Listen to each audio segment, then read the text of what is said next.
ये कौन है? ये मुनि कुमार हैं कि ऋषि कुमार? जनक जी यहीं पर नहीं रुके। जनक जी ने कहा कहीं ऐसा तो नहीं कि वेद पुराण शास्त्र जिस ब्रह्म का वर्णन करते हैं वो ब्रह्म ही दो रूपों में आ गए हों?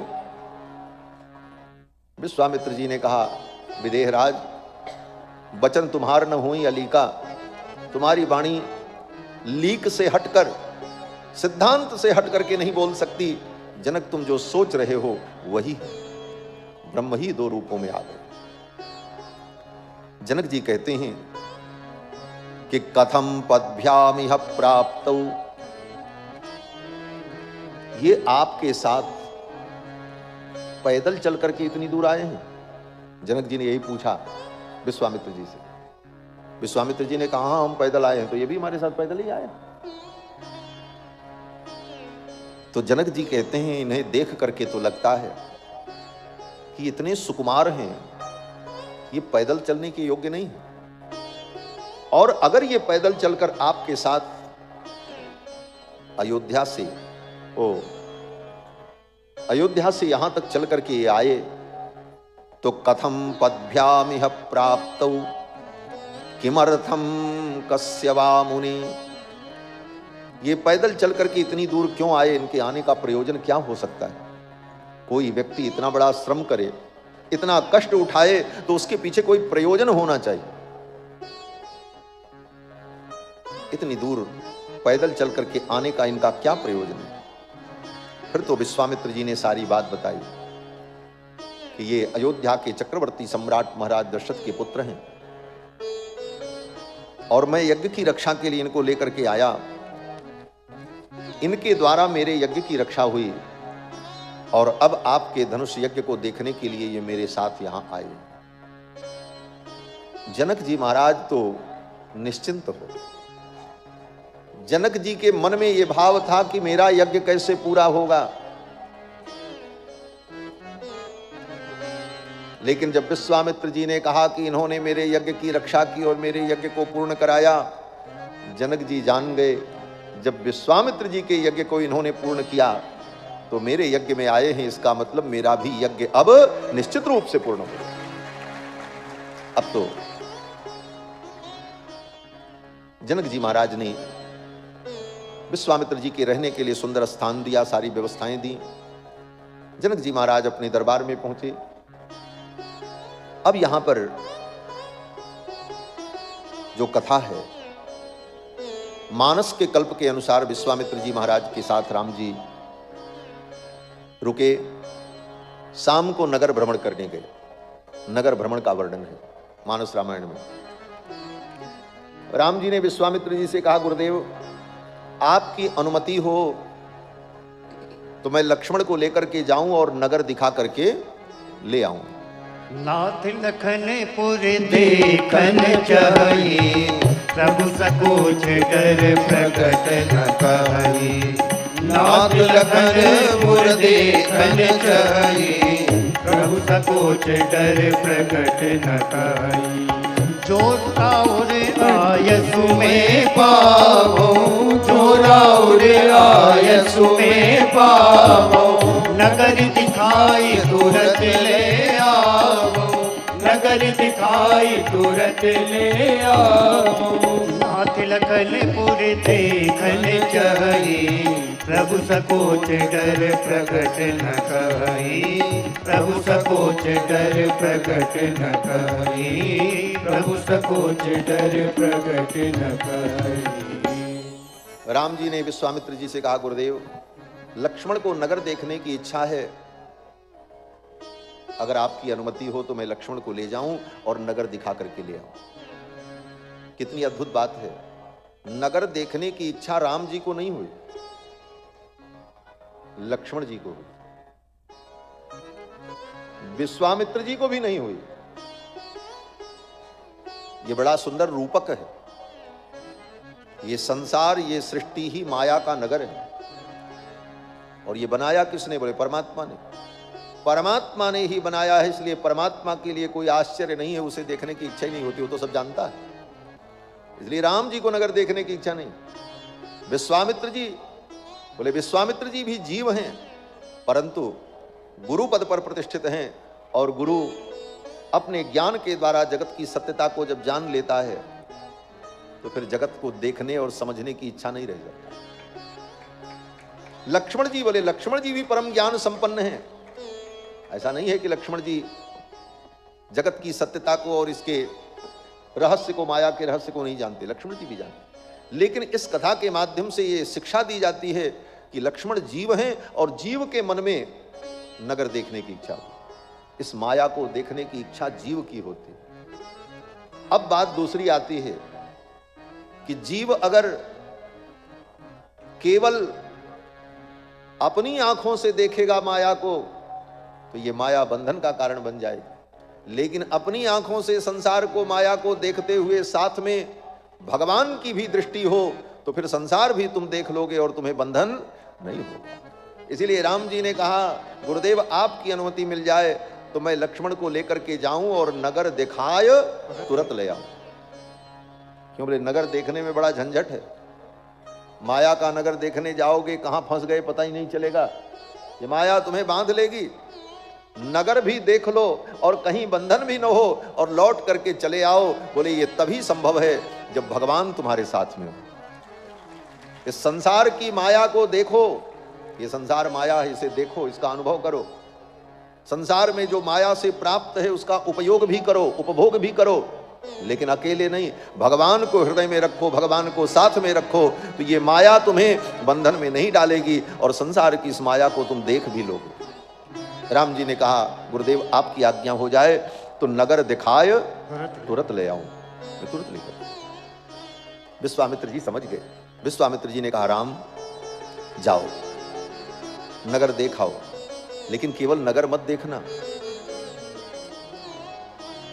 लक्ष्मण को नगर ही मत दिखाना और केवल तुम नगर मत देखना। बोले तब विश्वामित्र जी कहते हैं, नगर के लोगों को अपना भी दर्शन दे करके उनको कृतार्थ कर देना, इसलिए जाओ। जाई देख आवहु नगर, सुख निधान दो भाई, करहु सुफल सबके नयन, सुंदर बदन दिखाई।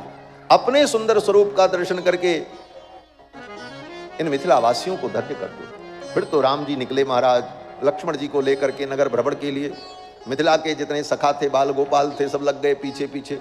ऐसे सुंदर कुमार, ऐसा सुंदर गोस्वामी जी ने वर्णन किया है कि वो सखा राम जी को लेकर के जब चले तो जब कुछ दिखाते कि ये महल है, ये अट्टालिका है, तो जानबूझ करके ऐसा हाथ करते कि वो हाथ जाकर के राम जी की पीठ में सट जाए, हाथ में सट जाए, कपोल पर सट जाए।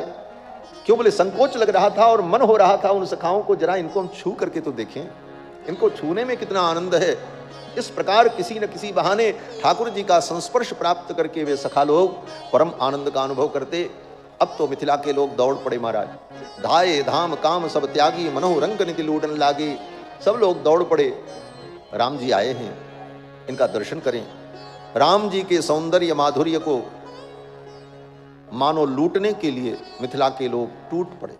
धाये धाम काम सब त्यागी, मनोह रंग निधि लूटन लागी।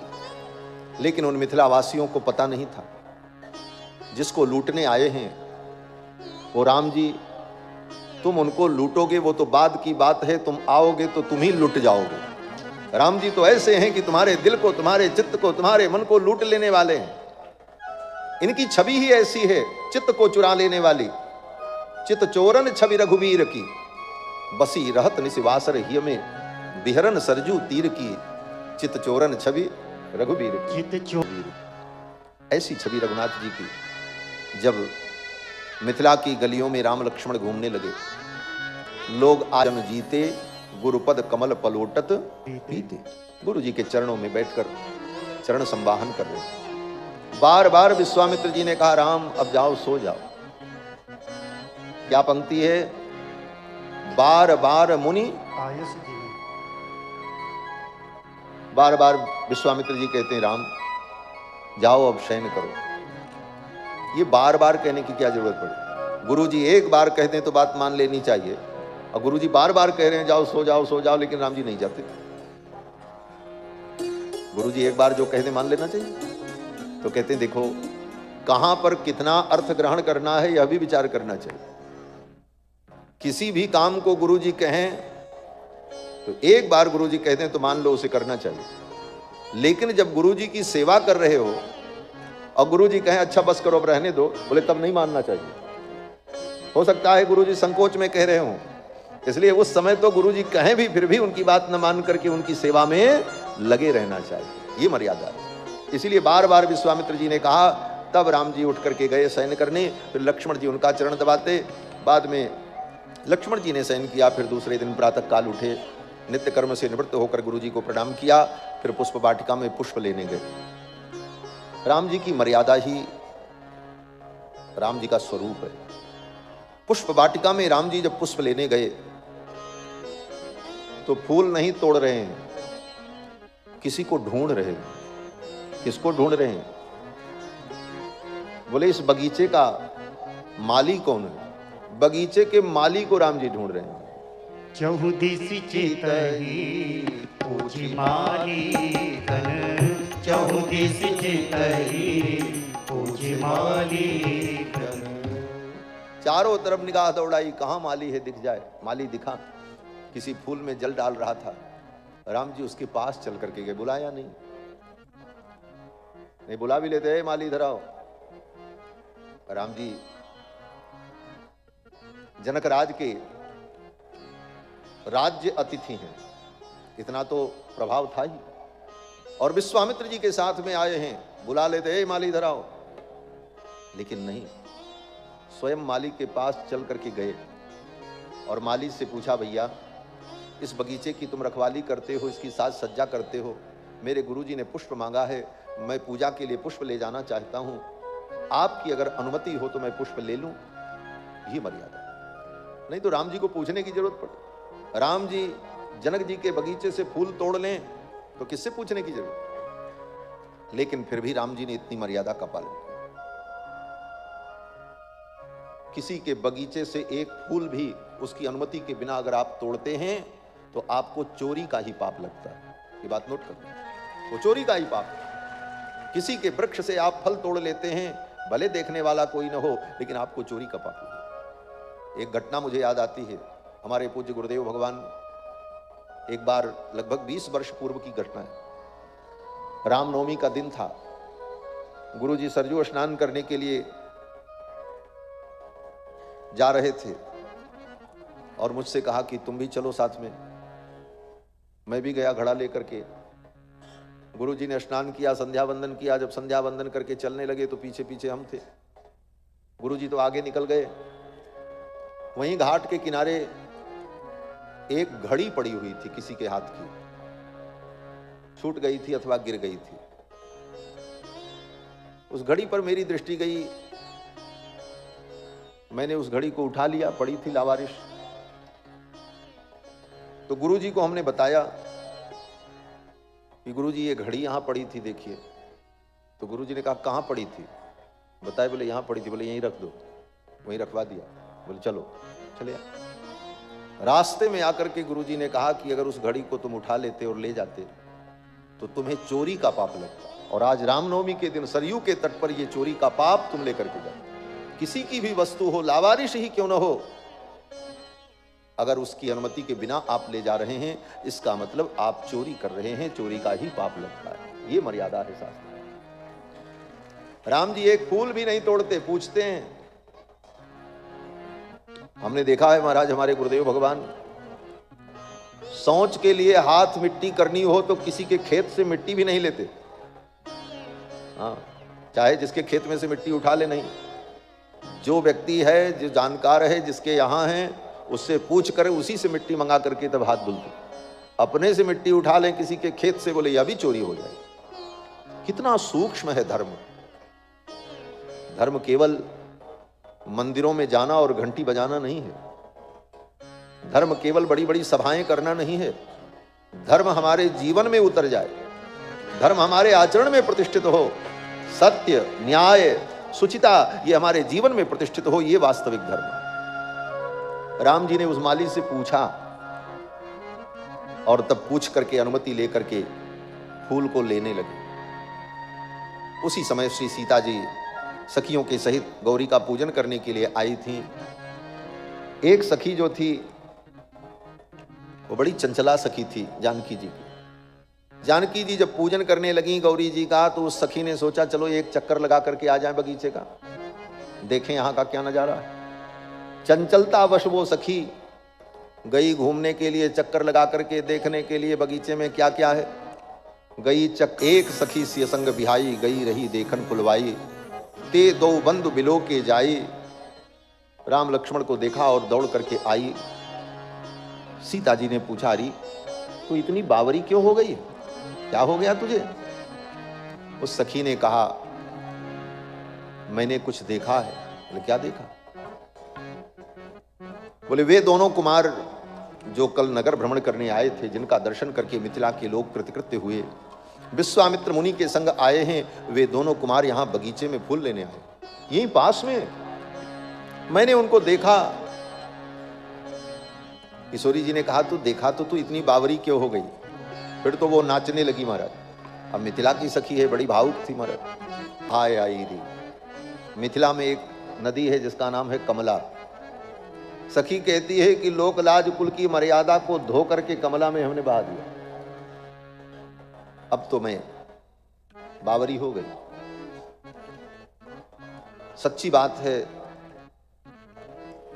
किशोरी जी के जो दुल्हा हैं रघुनाथ जी, इनसे अगर आंखें चार हो जाएं तो संसार का भवबंधन छूट जाए, ये भवबंधन ही छूट जाए। मिथिला की सखी कहती है, प्रिय दुल्हे से नयन जब जूटी, प्रिय दुल्हे से नयन जब जूटी, लोक लाज कुल की मर्यादा ताग तड़ातड़ टूटी।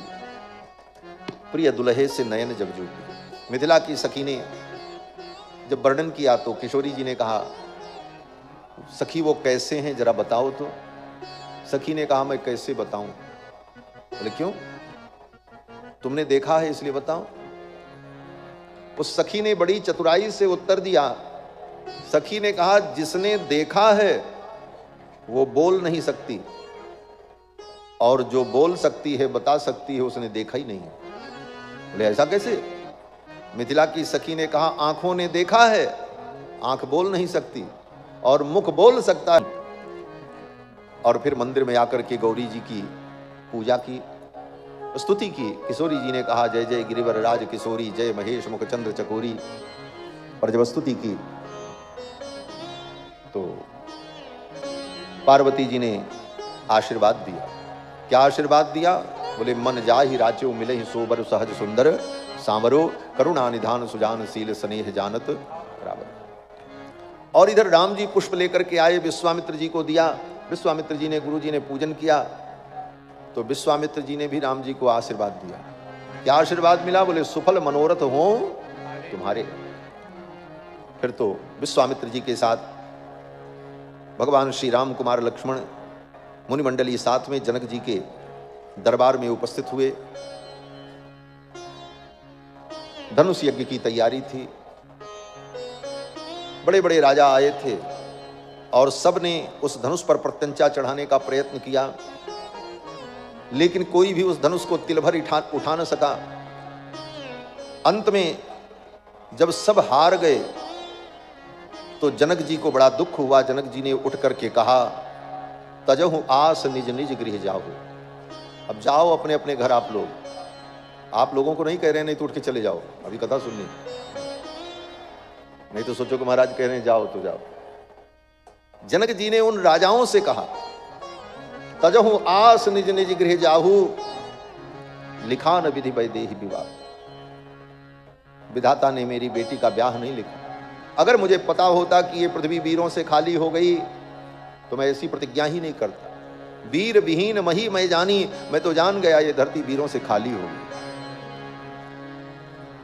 जनक जी की इस बात को सुनते ही लक्ष्मण जी को रोष आ गया। लक्ष्मण जी उठ करके खड़े हो गए। लक्ष्मण जी ने कहा, जनक कही जस अनुचित बानी, विद्यमान रघुकुल मणि जानी। जिस सभा में रघुकुल मणि रघुनाथ जी बैठे हों, और ऐसी सभा में किसकी हिम्मत होगी कि कह दे कि ये पृथ्वी वीरों से खाली है? जहां पर रघुवीर बैठे हैं, महावीर बैठे हैं, और जनक जी ने कहा ये पृथ्वी वीरों से खाली। अरे ये धनुष क्या है? अगर प्रभु की आज्ञा हो जाए तो ये धनुष जिस धरती पर है ये धरती जिस ब्रह्मांड में, इस पूरे ब्रह्मांड को ही मैं उठा लूं, ये धनुष क्या है? लक्ष्मण जी ने बड़ी गर्जना की महाराज। विश्वामित्र जी ने इशारे से, राम जी ने इशारे से लक्ष्मण जी को रोका। विश्वामित्र जी ने सोचा मौका बहुत अच्छा है। इसी समय राम जी के द्वारा इस धनुष पर प्रत्यंचा चढ़ाने का क्रम उपस्थित हो, और विश्वामित्र जी ने राम जी से कहा, राम जाओ, एक बार तुम प्रयत्न करो इस धनुष पर प्रत्यंचा चढ़ाने का। गुरु जी ने आज्ञा दी।